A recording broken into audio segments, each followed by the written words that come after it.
Hi everyone, so welcome back to my channel and welcome to a mini vlog. আজ হলো Sunday, সকাল থেকেই আজকের ওয়েদারটা একটু ঠান্ডা ঠান্ডা করছিল, তো ভাবলাম ছাদে গিয়ে কয়েকটা ফটো আর ভিডিও নিই। ছাদে গিয়ে দেখলাম এক দু ফোঁটা বৃষ্টিও হচ্ছে, তো বেশিক্ষণ আর ছাদে ছিলাম না, নিচে চলে এলাম। নিচে এসে ব্রেকফাস্ট করলাম, এরপর স্নান করে আমার স্কিন কেয়ারটাও করে নিলাম। লাঞ্চের জন্য মা আজকে বানিয়েছিল মাটন, আর মাটন হলে তো আমার আর কিচ্ছু লাগে না, তো আমি আর সুরজিৎ দুজনে বসে লাঞ্চটা করে নিলাম। বিকেল বেলায় হালকা চা খেতে ইচ্ছে করছিল, তো চায়ের সাথে টোস্টটা খেয়েছিলাম, আর এটা আমার ফেভারিট টোস্ট। সন্ধ্যাবেলায় আমার একটা পার্সেল এসেছিল মিশো থেকে, তো সেটা রিসিভ করলাম, আর আমি অর্ডার দিয়েছিলাম এই চুড়ি বক্সটা। এরপর আমি রেডি হয়ে নিয়েছিলাম, একটু বাজারে বেরোবো, আর সাথে সুরজিৎকে একটু কম্প্যাক্ট লাগিয়ে দিচ্ছিলাম।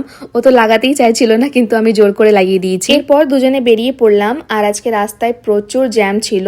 সামনে যেহেতু ঈদ, তাই মার্কেটে প্রচুর ভিড়। আমার ডেলি ইউজের কয়েকটা জিনিস ফুরিয়ে গেছিল, তো সেগুলোই নিয়ে নিলাম, সাথে কয়েকটা রাবার ব্যান্ড আর ক্লেচারও নিয়ে নিলাম। তারপর আমার চোখে পড়লো এই ব্যাঙ্গলস গুলো, খুবই সুন্দর লাগছিল দেখতে, তো আমার পছন্দ মতো একটা সেট নিয়ে নিলাম। তো সমস্ত জিনিস কেনাকাটা করে বাড়ি চলে এলাম, আর আসার সময় রাস্তায় প্রচুর ভিড় ছিল।